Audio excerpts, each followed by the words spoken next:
Okay, folks, can you hear me? All right, Chris can hear me. That's good. We're going to get started. My name is Dan Leonard. I'm the president of the National Pharmaceutical Council, and I'll be moderating this esteemed panel this afternoon. So what I'm going to kind of kick us off and try and get us on course, and then our panelists will guide us through, and then I'll come back at the end with a few comments on outcomes-based contracting, which is this piece of this presentation that I'm going to talk about, and then we'll save time for sure for audience questions. So, as you're all aware, we're in the middle of a massive shift in the way our healthcare is run in this country, from a system that has been based on volume for many, many years to one based on value, and it is a significant movement of a system the size, as large as ours. And I heard recently from a former secretary of HHS that this is probably a 40-year transition, which is what made a lot of us say, oh my gosh, can that possibly be? And if it is, how far in are we? Are we even, what, a third of the way, a half the way? Who knows? So that cheered you all up, I'm sure. But we are in the middle of a transition. And so we're going to cover a number of the components, or a few of the key components to that transition to value, and moving our system to one that values value and doesn't just value volume. Say that 5 times fast. We have an excellent panel with us today. Kristi Mitchell at the far end is with Avalere Health, Senior Vice President of Avalere Health, and she's going to speak on performance measurement and how it drives health equity. Helen Burstin is the Chief Science Officer for the National Quality Forum, and she will speak on performance measures and disparities measurement assessment and that topic. But we're gonna kick off with Bob Doherty from the American College of Physicians, who's going to speak on performance measurement quality payment within CMS, and will it really achieve value? So we'll start with Bob, then Helen, then Kristi. Okay, Bob.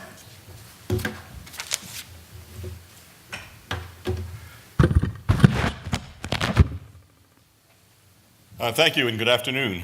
It is a pleasure to be here to talk to you about something other than ACA repeal, which is what I'm spending all of my time on lately. So I'm going to talk about more from the federal perspective right now about some of the issues involved with quality payment under the Medicare program. And I think most of you are familiar that in 2015, by a huge bipartisan majority, Congress passed the Medicare Access and CHIP Reauthorization Act, otherwise known as MACRA. And this is really an effort to turn the Medicare program into a value-based payment system.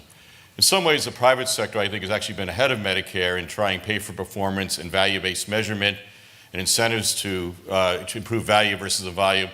But Medicare is such a big player, of course, that as Medicare moves into this, it's going to have a huge impact, I think, going forward.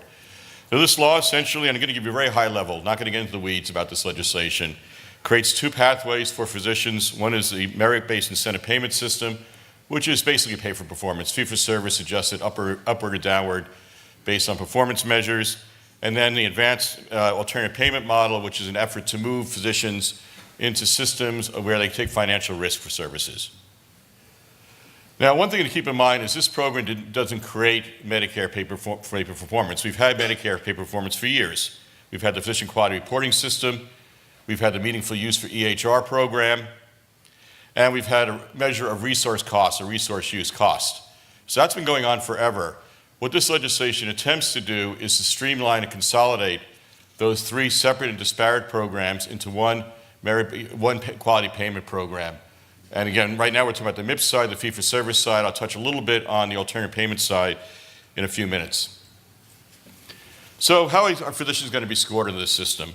The important thing to understand here is there are different weights assigned with different reporting categories. Initially, 60% was going to be quality. 25% was going to be advanced care information, which replaces meaningful use of EHRs.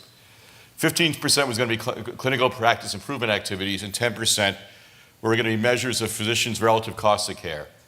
That was changed in the final rule, so cost is 0 and quality is 60% of the score. That's important because really CMS has no reliable way of measuring relative difference in the cost of care provided by individual practitioners. So that was a big win. The other thing to know is that the amount of payment at risk under the merit-based incentive payment system increases annually from plus minus 4 in 2019 to plus minus 5 in 2020, plus minus 7, and then plus minus 9. So the amount of risk essentially under fee-for-service is going to go up year after year, potential gains as well as potential losses. The other important thing to understand is this is a budget-neutral system for the most part. That is, for physicians to get positive updates, you have to have enough physicians score below the performance threshold for that year to free up money for those to get positive updates. If all boats were to rise, there would be no money really to provide positive updates for anybody, which is a problem. And there is money set aside, though, for the top performers, up to 10% bonus payments if they're in the top 25%. The other thing I would emphasize is the program already has started. Even though the initial adjustments in payments do not occur until 2019, there's a 2-year lag built into the merit-based incentive payment system. So what you do in 2017 determines what your update will be in 2019. So the concept is you report in 2017, you get feedback in 2018, so you know what you need to do better next time around, and then 2019, that affects your payment, and you're going to continue to see that built-in lag going forward as the program gets implemented. Now, one of the big changes that the former CMS administrator, Andy Slavitt, made late last year was to allow practices to pick their pace. The concern was that physicians, particularly those in smaller practices, might have a harder time gearing up to successfully report on measures in these different categories than, say, physicians in large groups or physicians in groups that have been doing this for years. So essentially, what this says is as long as you do something in 2017, report on one measure, you won't get cut. And that's the first thing, 0%. You won't get a positive increase, but you won't get cut. If you do some reporting for a little bit more meaningful reporting for part of the year, you can get a slightly higher update. If you do it for at least 90 days, you get more, and so forth. But again, even for those who go all in this year, because basically they're exempting everybody from a cut as long as they do something, there's almost no money to provide positive updates. So what I expect is for the first year to see very nominal increases, even for people who are full in and doing reporting for the first year. Now, I will tell you, we have not seen the proposed rule for this year. So this is all based on what was done by the last administration. We don't know how Secretary Price, the new CMS administrator, may adjust or change some of these. This is all we know right now. So what do you need to report on? And again, I'm just doing this at a very high level. Under the quality reporting program, you need to report up to 6 quality measures, including an outcome measure for a minimum of 90 days. Groups in certain alternative payment models can shared savings track 1 or oncology care report quality measures through their APM. The consumer measures are optional, at least for the first year.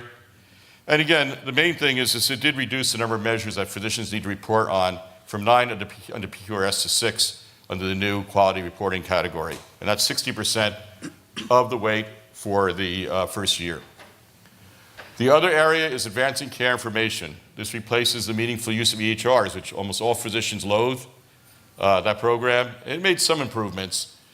You're required to fulfill 5 measures for a minimum of 90 days, security risk analysis, e-prescribing, provider patient access, send summary of care, and request accept summary of care. And you can choose to submit up to 9 measures for minimum 90 days for additional credit, and then there are certain categories, which are listed here on the slide, where you can get bonus credits. And then clinicians may not need to submit advancing care information. These measures do not apply to them. Now, I will mention, I'm not going to go into detail, there are certain exceptions. If you don't meet a certain threshold for Medicare patients or Medicare revenue, you're exempt from this program. That will apply to very few physicians. So there are certain exemptions built into the program. And then there's a brand new category that did not exist prior to MACRA and the new quality payment program called clinical practice improvement activities.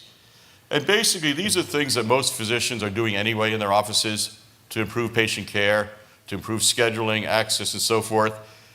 But they need to attest that they complete up to 4 improvement activities for a minimum of 90 days, groups of fewer than 15, or if you're in a rural health professional shortage area, attest up to 2 activities for a minimum of 90 days. Now, there is an advantage for physicians who are in certified patient-centered medical homes, certified by NCQA or URAC or one of the other accreditation bodies. They automatically get the full credit for this category. And there is recognition of specialty medical homes as well. Well, that's less clearly defined in terms of what the qualifications will be. And again, if you're in certain alternative payment models that not fully qualify as an at-risk APM, you also get favorable scoring under this category. And that's 15% of your score the first year. So that in a nutshell, that really is in a nutshell, MIPS. Obviously, we can go into a lot more detail if we had more time. What's your other alternative? I actually think what Congress ultimately wants to do is push more people into the alternative payment side. Because when you really get down to it, the physicians, I think, are going to find it's a lot to do for MIPS for very little reward. If you go to the alternative payment side, you can get substantial rewards, including 5% Medicare bonus payments. So what are APMs? Well, these are ones that are approved by the CMS Innovation Center, Medicare Shared Savings Programs, and other demonstration projects being funded by CMS. Now, there are two kinds, just to confuse things even more. There's alternative payment models and there's advanced alternative payment models. You could be in an alternative payment model, but does not meet the financial risk requirements, and therefore you get favorable scoring on the MIPS, but you're not exempt from MIPS. If you're in an advanced alternative payment model, you get favorable scoring. And again, the main criteria is you've got to use certified EHR technology. You must base payment on quality measures at least comparable to MIPS. And then you either have to take financial risk for monetary losses or be a medical home model as expanded by the Center on Medicare and Medicaid Innovation. And again, what's the advantages to being an alternative payment model? Well, you're excluded from MIPS. You receive a 5% lump sum fee-for-service bonus payment in years 2019 through 2024. And then you're paid under your own model. So under every alternative payment model, you may get shared savings if you can keep costs low. Or if you're a medical home, you may get risk-adjusted capitation payments in addition to fee-for-service. So there's an underlying incentive system within the APMs, but again, you qualify for fee-for-service bonus payments as well. All right. Now, what's the real question here, though? Is this program going to really work? Is it going to improve value? Now, I'm not going to get much into the healthcare disparities issue because some much more knowledgeable individuals on the panel will talk about that. But there is a concern, and this goes back pre-MACRA. This is a paper that was published in 2007 in Health Affairs. It said both pay performance and public reporting may adversely affect the income of physicians practiced in minority communities, particularly poor minority communities, thereby potentially reducing both the number of physicians that work in such communities and their ability to invest in processes to improve quality. Physicians in these areas are doubly disadvantaged in trying to achieve high-quality scores. First, the payer mix is likely to include a higher proportion of uninsured and Medicaid patients, so it'll be less revenue for them to invest in information systems, staff, the development of organized processes. And second, patients in these areas may be less likely to adhere to treatment recommendations. They might, for example, be less likely to obtain preventive care, such as mammograms, and pap smears, and less likely to return for follow-up of abnormal results because of problems with transportation and child care and difficulty in comprehending the recommendation. If compared directly to physicians in wealthier areas, physicians of poor minority communities might be less likely to receive P4P incentive pay, more likely to be listed in a public report card as a poor quality physician. And that's a huge concern.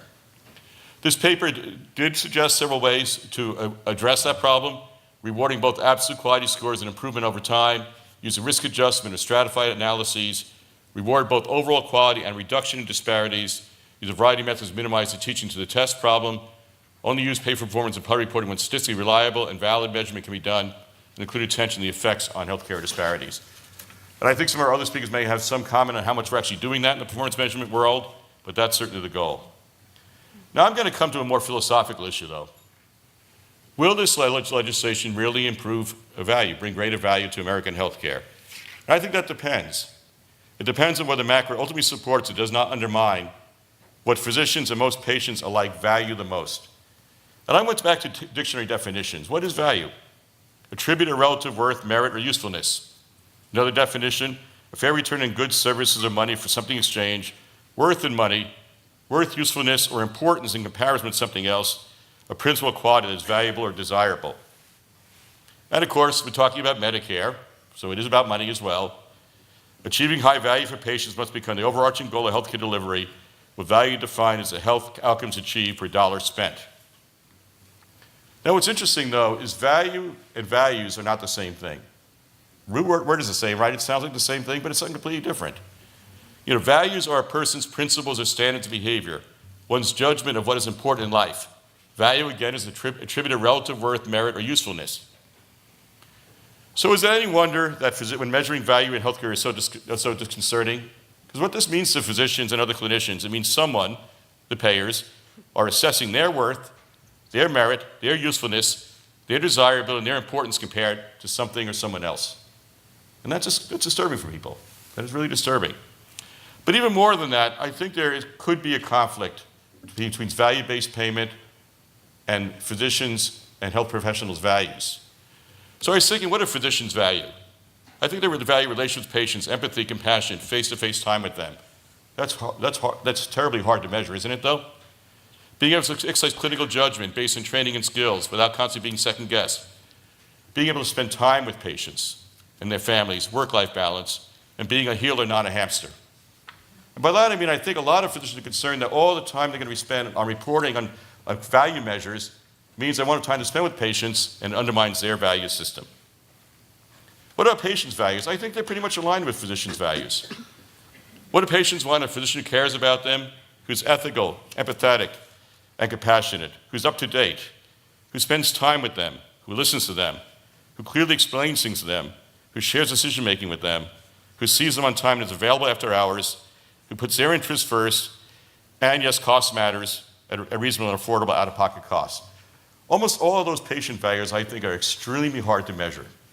And I don't think any of the quality payment programs, certainly the Medicare program, really measures those things like empathy and compassion, or time that you spend with the patient, and the amount of time the patient has with the physician, or whether the physician answers your questions well, or listens to you. This is what patients and physicians don't value. Any of you gone to your doctor lately? They spend more time looking at the EHR, right, than you? This physician, wow, your cholesterol has me really worried. And the poor patient with arrows through his head says, GAC. And I don't know if that's his wife or a nurse or another physician, but somebody behind him says, oh, you might want to actually look at the patient. That's what we've created. So my suggestion is that we need to align values and value.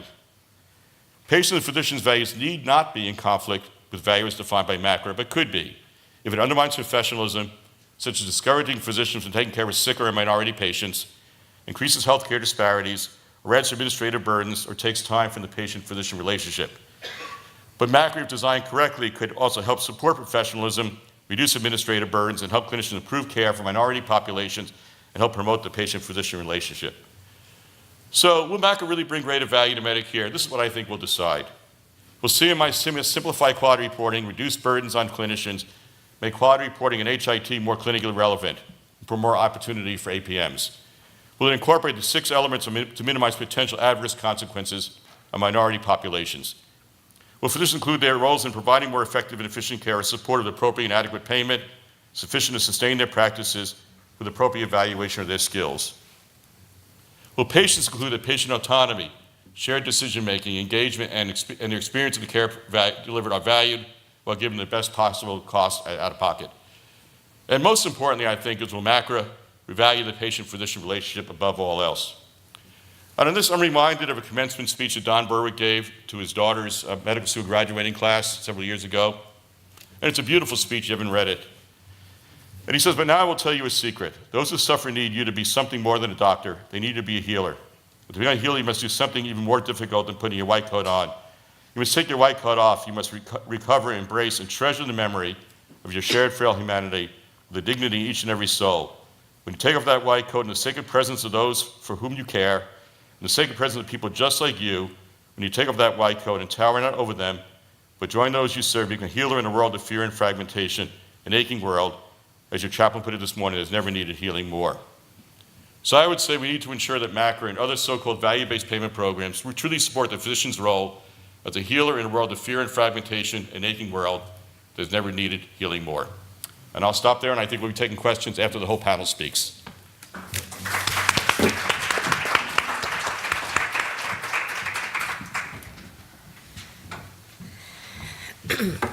Hi, everybody. Thank you, Bob. That was a great review of where we are with MACRA. It was very refreshing to hear the relation to how it actually is important around equity. Will somebody be bringing up my slides?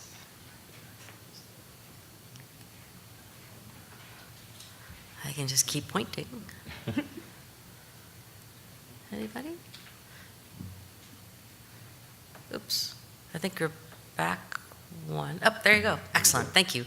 So pleasure to be here with you today. I want to give you an overview, I think, of where I think we hope the future of performance measurement is going, how that relates to disparities, and also I think really importantly, as Bob raised really appropriately, this issue of how that then relates to the care of some of our most vulnerable. So I want to begin with a picture, since a picture, this is DC after all, and the plural of anecdote is data. So just a visual sometimes can be very, very useful. So just to remember, as we think about the quality chasm, and we all know about that, there's always a gap between actual care and high quality care for most.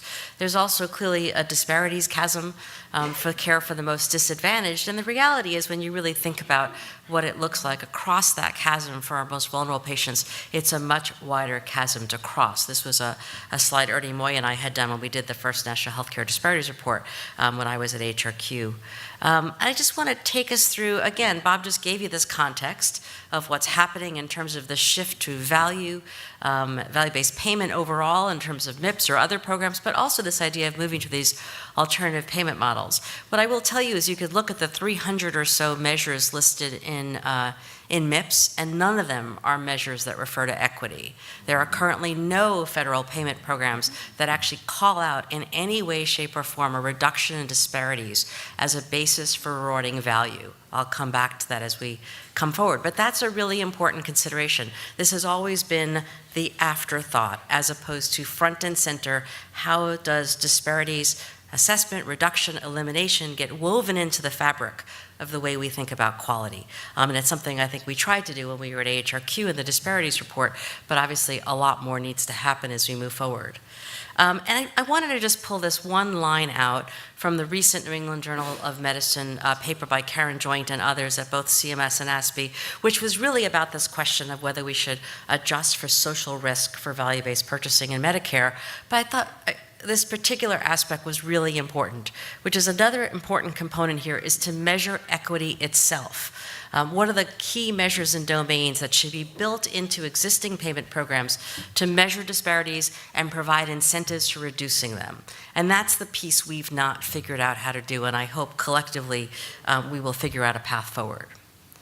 And just a little bit about some of our work and moving forward at the National Quality Forum. This is our strategic vision. And I put this up here just because I think for us to really make this major leap forward, one of the things we have to do is acknowledge what Bob just talked about, which is in many ways our current infrastructure and the measures we have available are not adequate to the task of taking us to this next level, of really looking at, as Bob showed us Michael Porter's quote, quality as the patient's trajectory over time in a way that we've not been able to capture it. So we've been invested in thinking about how we could help collectively help prioritize among the many, many measures, how we could play a role in reducing the number of measures out there rather than just approving new ones.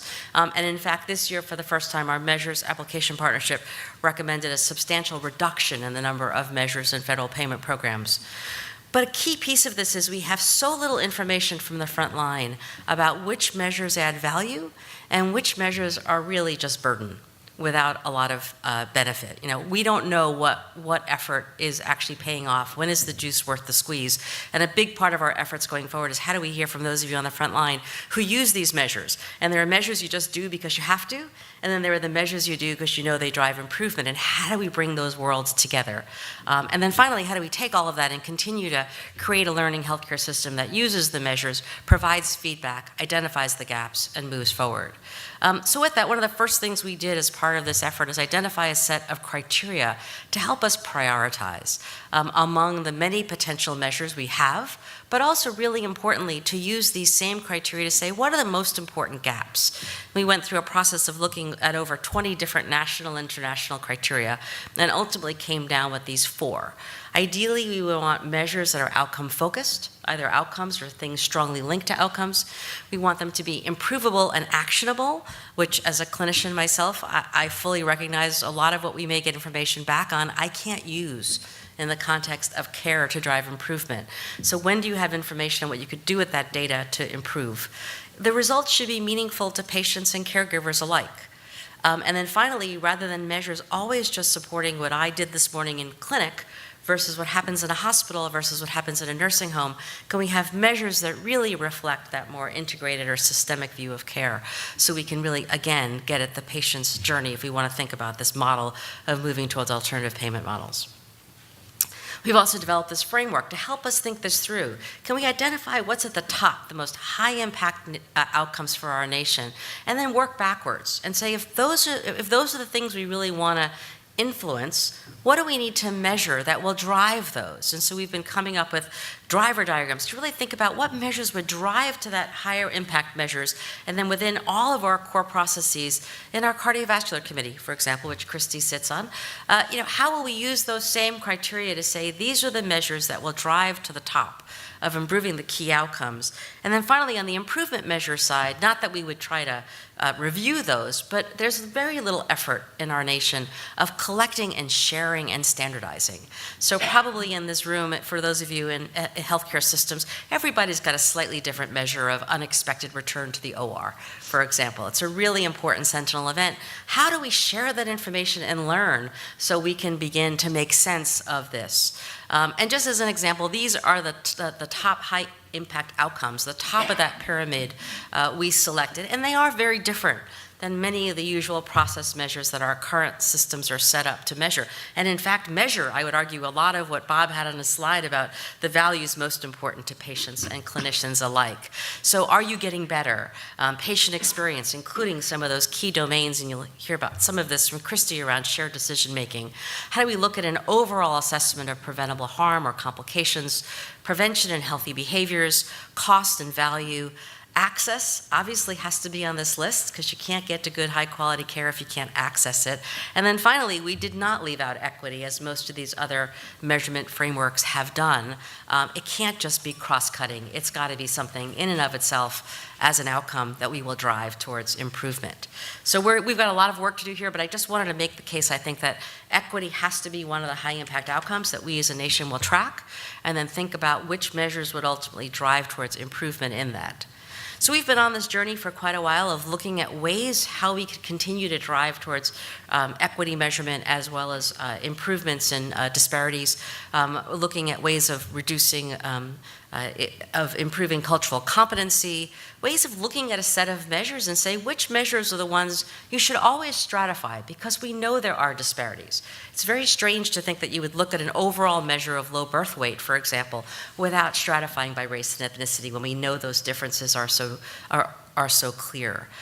We've also been doing a lot of work in the last couple of years, which some of you may have heard about, which is whether some outcome measures in particular should be adjusted for socioeconomic status and other social risk factors. Really just taking a complicated issue and putting it forward, recognizing that there are many things that go into taking care of patients beyond the health care that we provide.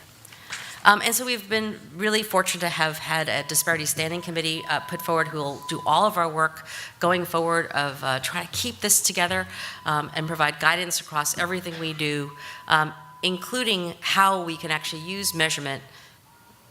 That's not a fire alarm or anything, is it? Okay, cool. How measurement can be used to reduce disparities, and then they'll also help us think about this SES pilot that I mentioned.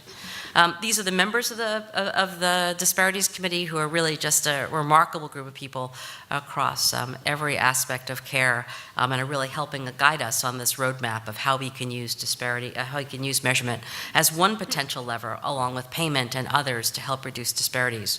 I want to mention one project we're currently doing with funding from HHS to actually look at how measurement can specifically address disparities in these key areas where we already know there are known disparities: CV care, cancer, diabetes and chronic kidney disease, infant mortality, and mental illness. So our committee and our staff have been looking to see what are the known disparities across all of this, across these key areas, what are the best practices, what are the known interventions of how you can reduce disparities, and then thinking about how that all comes together in terms of efforts to build it into our fabric of how we measure, report, and improve healthcare quality.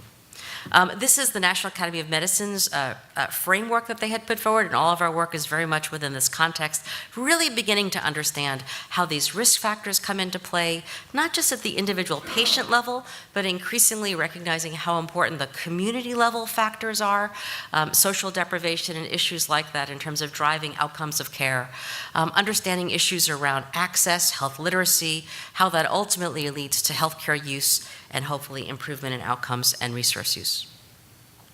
Our Disparities Committee is going to hopefully tackle some of these key issues and already are. What are the most promising interventions we could be doing now to measure and reduce disparities? Which measures are available now to help move this forward? Where are there data availability issues, particularly around risk factors, and being able to stratify or adjust measures? What gaps exist and how can they be filled? Our committee has been working on this measurement and disparities roadmap of really recognizing that disparities in equity measurement is very much a life cycle of wanting to ensure that we can't just identify disparities. I did that for a very long time as a researcher at Harvard. We really need to move way beyond that and say, we have identified them quite well, thank you very much. What are the known interventions, and how do we build them into everything we do in terms of value-based purchasing and payment? And how do we incentivize the reduction through incorporation into payment and public reporting programs, those 6 elements Bob listed out for you? How do we specifically look at equity measurement? How do we incentivize the key social determinants of health? How do we ensure the safety net and those who take care of our most vulnerable patients don't get hurt as a result of trying to do the right thing? And then finally, how do we ensure that we can really identify and eliminate disparities? So just a couple of words about this issue of risk adjustment, because it comes up a lot. Again, we fully recognize a lot goes into our patient outcomes that goes far beyond what we as clinicians can do. And being able to really think about what's the relation of what healthcare can do versus the other factors is important here. Just recently, the National Academy of Medicine came out with this report, even just the availability of these data to be able to look at things like socioeconomic status, race, ethnicity, language, social partnerships, as I mentioned, some of these very future tense issues around neighborhood deprivation or housing issues in a community, and how all that influences outcomes is something we're going to have to watch for over time as that information continues to build. So in conclusion, a few thoughts leaving with you today. First, I think obviously promoting equity requires both a focus on access and quality. We can't do it with quality alone if our patients can't get to the care they need.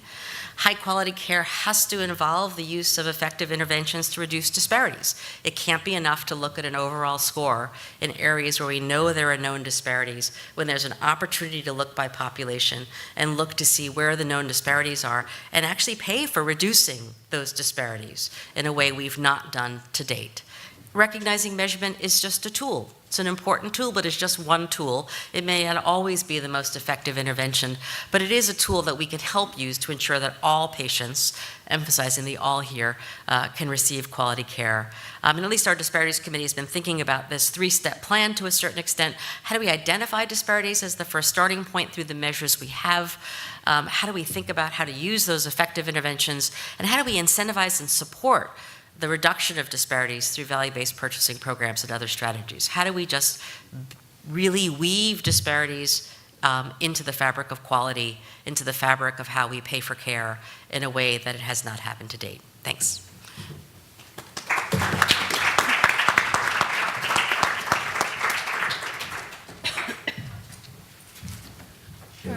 So, hope you can hear me.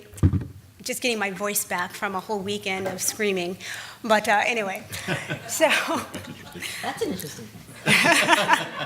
I have children who play sports. It's the benefit of going last is that you get to pick up some interesting tidbits along the way. So I'm almost willing to throw my slides out and just sort of start anew. But I won't scare myself like that right now. Suffice to say that I don't have any disclosures except that I am a quality zealot. I've been working in the field for about 20 years trying to figure out how to develop robust, valid performance measures. I got my start at the American College of Cardiology, probably the ground zero, if you will, for developing measures. And in 1999, we came up with the very first set of heart failure measures conceptually. It took 4 years. And I mean that seriously, 4 years to come up with a set of measures in which all we could come up with was face validity.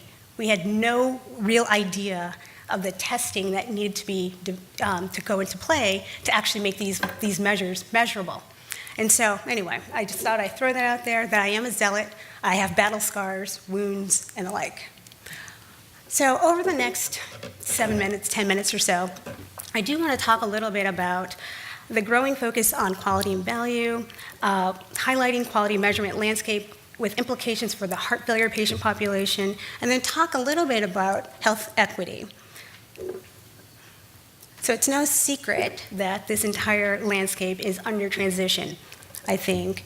Bob, you started it off. Dan, you actually started it off. Bob, we kept building on this vision that we're in transition.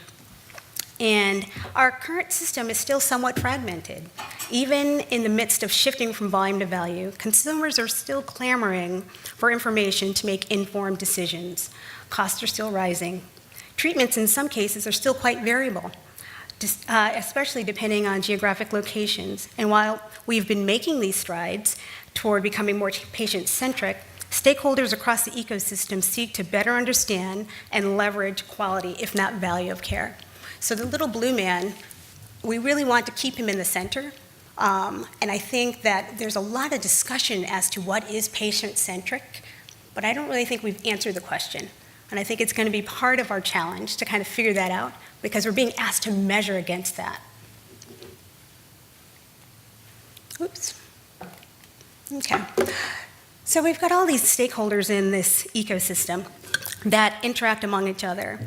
And it's the usual suspects. We see payers and purchasers and providers, patients and caregivers, each functioning as an integral piece to define and then, quite frankly, improve value. I do want to point out the role of RWE in our current environment and how we will need to rely on it going forward. It's not simply going to be enough to use claims data to be able to sort of define what good looks like. And we will have to figure out how to work with our friends in the HIT space to make that happen. But more importantly, how to use that data to be meaningful for patients. As such, patients will be the center of healthcare system, and it will become very complex. And so we, and I will use the collective we, are aging, and rapidly at that, and consequently we're becoming a growing proportion of consumers of healthcare. At the same time, we are suffering from a multitude of chronic conditions, thus necessitating that we seek care across providers and across the care system.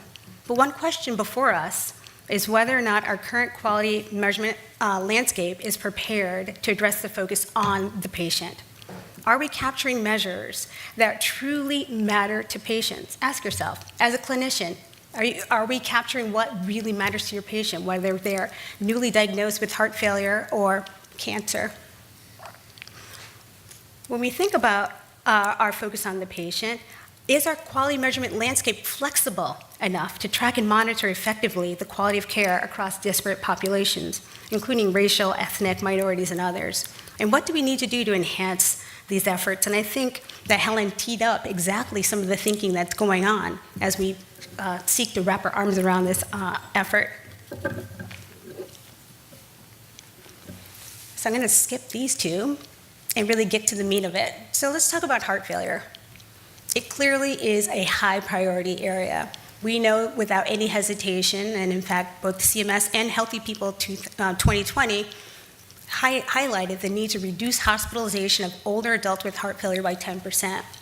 And so when you look at these numbers, you think, okay, we've got a high economic and a high epidemiologic burden of disease.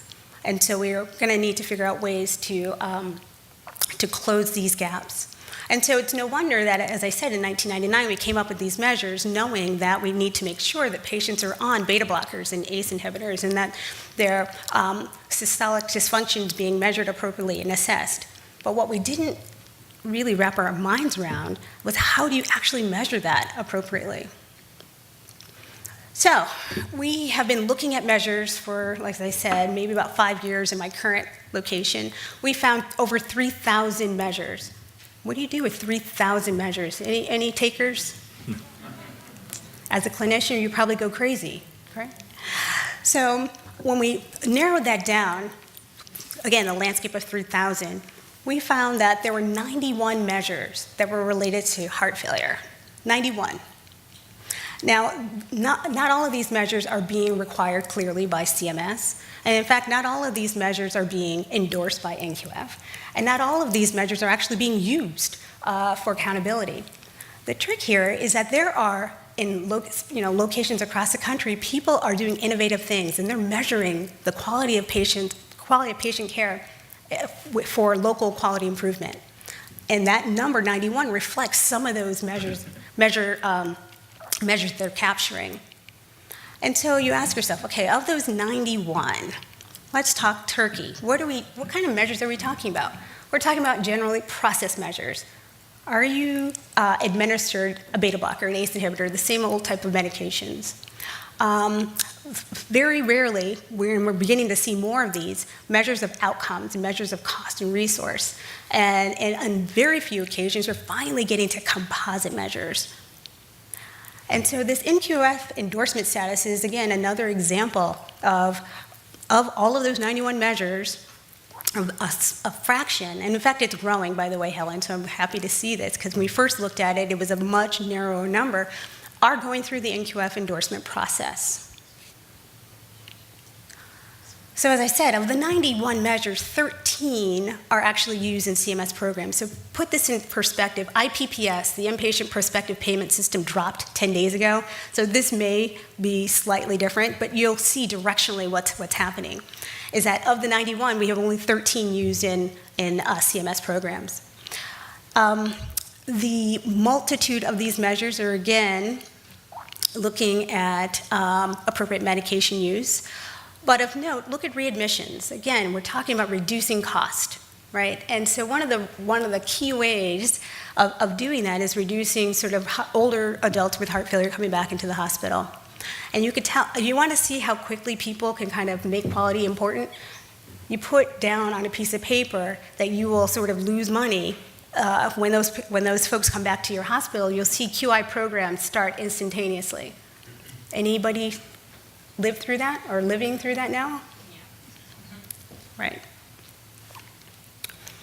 So there are some recent developments here. We're talking about the retirement of some heart failure process measures. One, quite frankly, near and dear to my heart because it has in fact topped out. But that was one of the first measures. This is LV assessment that we created back in '99, which is a good thing. That means that people are finally sort of achieving at least the basic level of quality. We're seeing the advent of new cost measures. We're seeing new heart failure admission measures, not readmission, but admission measures. And finally, outcome measures. Heart failure mortality measure was added to the hospital value-based purchasing program in 2015. But in no way, shape, or form are we really seeing measures around symptom management. We're not seeing measures around patient preference. We're not seeing measures that really perhaps matter more to a patient with heart failure. Because, quite frankly, did we ever ask them to begin with? So that leads us to what may be missing. Now, this is a measure that it's up there for debate as to the level of import, but it suffices to say that this fixed dose combination measure has had a lot of controversy. The fact of the matter is that the measure was based upon evidence that was collected, presented. The evidence was duly reviewed and included as a Class 1A recommendation in the ACC-AHA guidelines. And so I toss it out not because we're going to get into a debate as to whether it should be included or not, but the fact is this the right direction to begin to finally start capturing data that's meaningful to certain patient populations so that we can close the gap in some of this conversation around health equity? And what is it going to take to begin to have other examples of studies such that the question regarding appropriate treatment for certain populations actually comes to bear? So again, I leave that question for you to ponder because I do think it's, in terms of new measure development, this may be a way of closing gaps. So next steps. We've been talking about driving healthcare equity, and I'd like to be provocative. do we think that these measures should be used for accountability at this time? Is it is the timing right? Because oftentimes it takes a bit to kind of move forward, meaning that you might want to pilot test some of these opportunities in your local level to see if it actually holds up, rather than being held accountable for it when we don't really know if it works or not.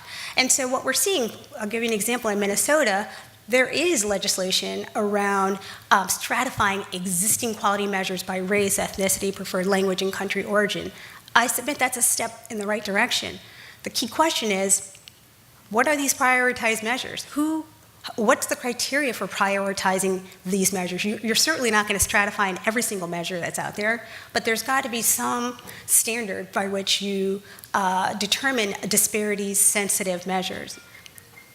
The next question is, if we think that this is the way to go, how can we be sure that all of the data that's needed to do the stratification is actually captured appropriately? So when I look to my friends in the electronic medical record world, sure, race, ethnicity, but there's some other characteristics that I don't know where we're going to be picking this stuff up.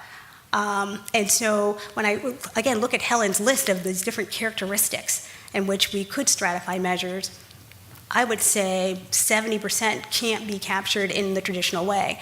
So we're going to need to really wrap our arms around how are we going to be able to do this in a more systematic fashion. And then the second piece is really around that developing new quality measures for targeted populations. Can we do this? Or will we ever get to the point that we'll have enough rigorous scientific evidence to make this a valid, reliable exercise? And so, key questions that come to mind are, what are the challenges in developing these targeted population-level quality measures for accountability? And then if we agree that this is the right approach, then how do we mitigate some of these challenges in the future? And so, with that, I'm going to just sort of pause and let those questions linger, because I know Dan's going to take us to the next level around outcomes-based contracting.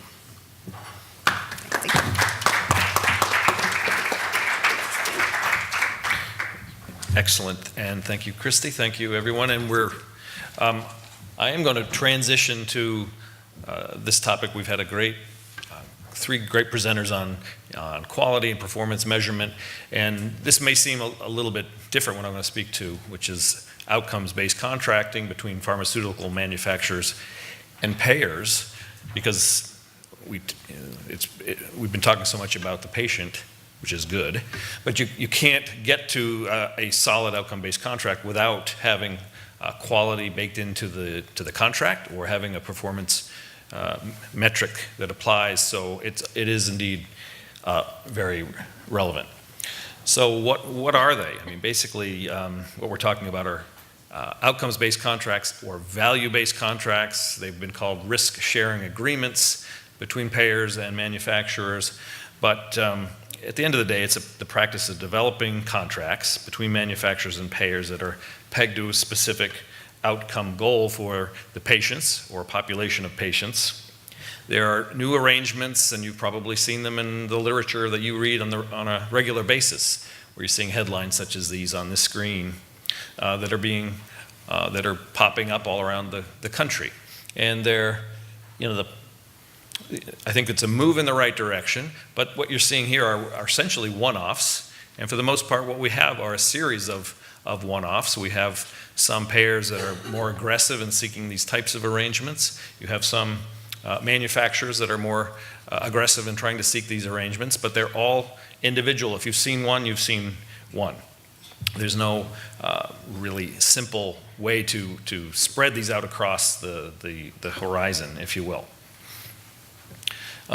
It's just a sample of a few of them. In essence, instead of paying a manufacturer on volume, simply for the number of pills sold or the number of injections received, the contract-based payment or the rebate level between the payer and the manufacturer is based on a health goal or an outcome by the patients, whether that's reductions in hospitalizations, lowering of blood sugar levels, reduced number of heart attacks, or strokes within a certain population. Those are just a few of the examples. There are many more. So basically, any condition where a new treatment, and typically this is for new medicine, a new therapy, often a higher price therapy that's coming on the market that's trying to prove differentiation between the current standard of care, and a payer says, well, okay, I see what your label says, I hear what you're telling me, but let's prove it, and let's apply some economics behind what you're saying. And that's where we're headed.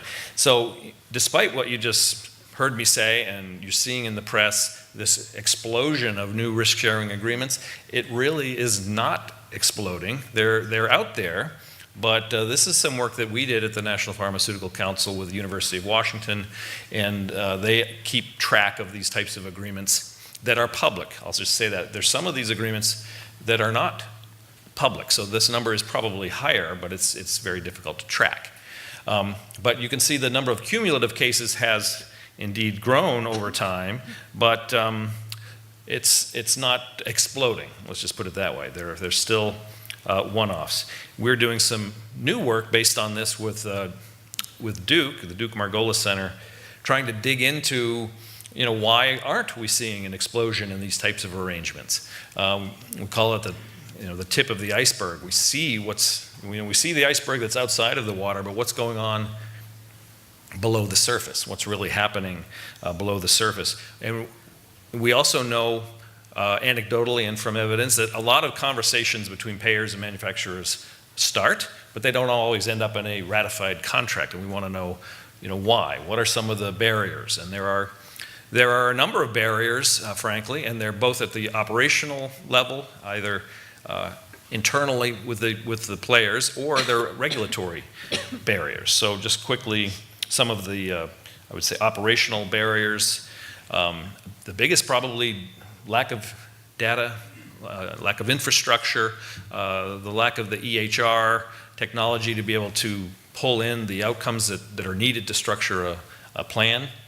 Adherence has been a hurdle. If you are building a contract based on a patient population taking your drug, you need to know with almost 100% certainty that the population is adherent to the drug. So there are challenges there. IT hurdles, etc. Regulatory challenges. I see the hook walking down the aisle, so I'm speeding up a little bit. But I do want to see if we can sneak in a question or two, so I'll wrap it up here. But these are some of the regulatory barriers that you see within Medicaid. Medicaid best price is a challenge in these, as are the anti-kickback laws, because if you can imagine a contract where if the drug doesn't perform and a rebate is going back to the payer, for example, would that be perceived as a kickback?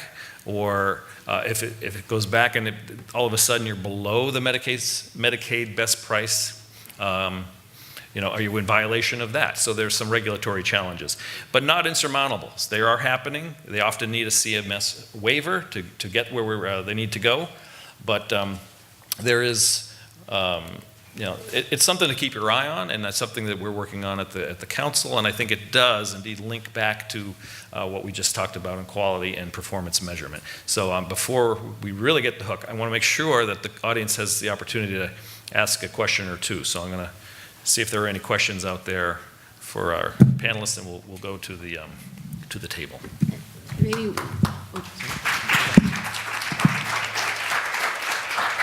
And maybe people, while you're pondering your question, I'll just point out, I think in some ways there's a very interesting connection, since you pointed out one of the big challenges here is the lack of outcomes, and I think there's a sweet spot there between what industry needs, what healthcare needs, and can we really try to figure out, particularly in the patient-reported outcome measurement space, I think there's a real opportunity for alignment there.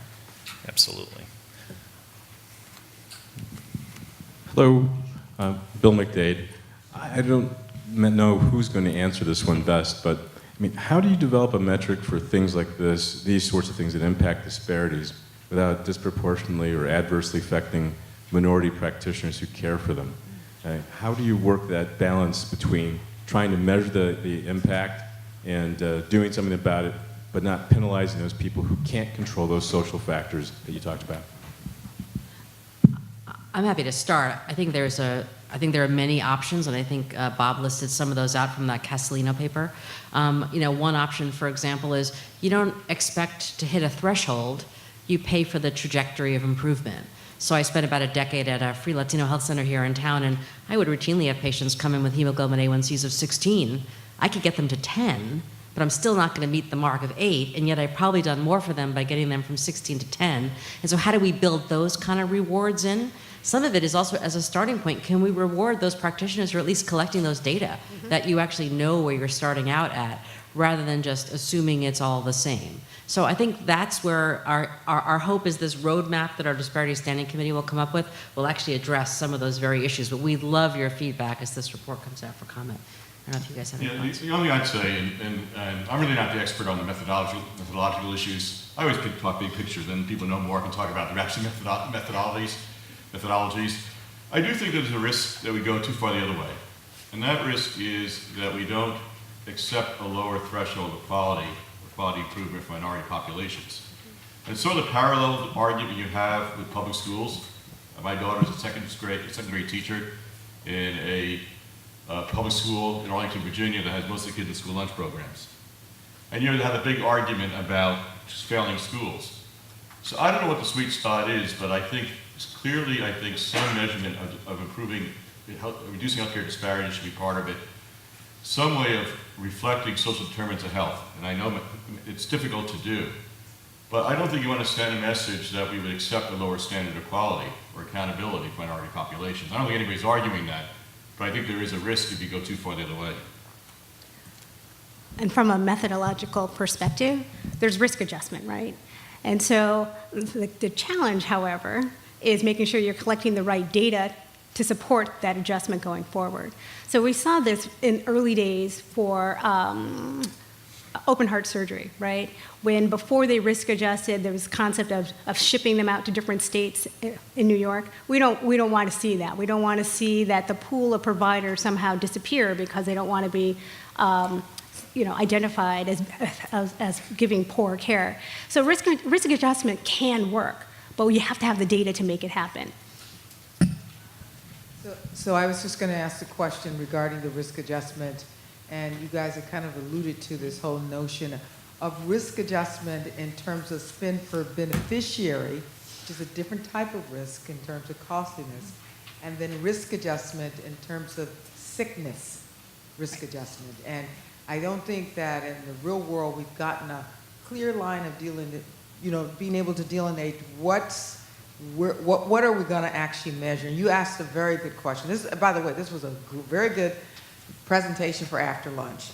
I just want to go on record and say that.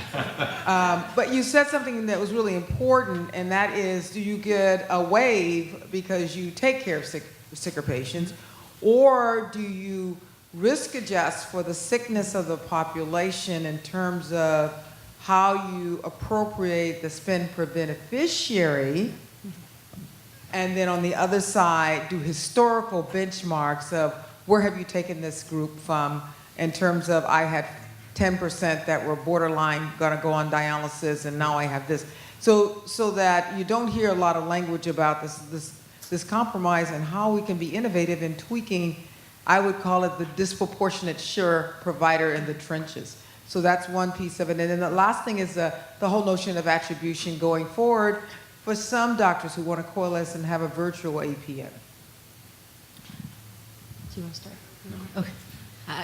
I think those are all incredibly important points, and I think we're seeing a lot of interest right now in looking at opportunities that would adjust payment as well as potentially adjusting measures, and we just saw that as part of what came out in the 21st Century Cures Act of adjusting the payment based on the kind of population you have without adjusting the measure itself. I think there's a great deal more comfort on adjusting on the payment side than I think there is on the quality side, again, to the point Bob made about not wanting to feel like you're potentially masking disparities. That being said, I think at the payment level, there are concerns that it does cost more to sometimes provide those kind of wraparound services for patients most at risk, and we have to be able to figure out ways to pay for that. One thing I was going to say, and I'm going to sort of switch subjects a little bit, because I think part of our problem and this is getting the bully pulpit about the Affordable Care Act. You can say, what does this have to do with this? There's a lot to do with it. Because we look at health policy as a silo. So we're talking right now about performance measurement, value-based payment, minority populations. If Congress repeals the Affordable Care Act, or caps Medicaid funding, or block grants Medicaid, you're going to have millions of people who are going to lose coverage from underserved communities. As they lose coverage, they're not going to adhere to their medications. They're not going to see their physicians. The compliance problems will go up. And just so one day we're going to try to measure and drive quality improvement on one bucket, while we could do grave damage to the financing system that people are depending on for their care. And you may say that's unrelated, but I can then look at how we're connecting all these. Too often, in Washington particularly now, we don't look at what you're doing here is going to affect over there. I know I didn't answer your question, but it's my bully pulpit. And there's no doubt that we can't have quality without access, and that's the given. And if you lose the access in the first place, it's pretty darn hard to get any high-quality care provided. Agree?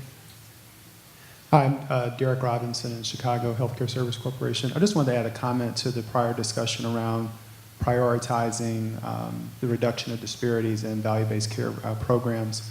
One of the things we did this year, beginning in 2017, is actually to include in our large commercial ACOs requirements for collection of REL data with a multi-year incentive opportunity for reducing disparities in blood pressure control, diabetes control, and asthma control. So this is new for us. We're doing it in one of our markets as a pilot. It'll be a learning experience. Not sure if many other commercial payers are doing this in their VBC arrangements, but we kind of struggle with some of the same things that were noted earlier. You know, do we have it perfect? Or are there going to be some sort of whiplash situations? But we think it's the right thing to do to prioritize it. That's really exciting, Derek, and I hope you'll collect data on it and publish it, because there's really very little out there at all on looking at pay for performance in this space. I'll give one more and one question up front here. Hi, Wendy Nickel from the ACP, and I think the question is directed to you, Helen, but anybody on the panel could potentially answer. It's really related to patient-reported outcomes. We're hearing so much about patient-centered care and the importance of patient-reported outcomes, and of course that has a tremendous impact on what we're talking about with regard to equity today. My question, however, is you talked about integration and integrating into the workflow.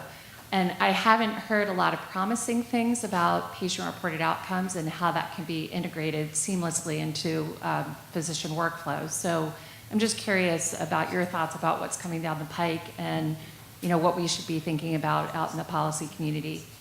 Yeah, I think it's a really important question. I think part of my comments earlier is hopefully by eliminating some of the measures we don't think add value, maybe there is more time for the effort to collect measures we think will add value.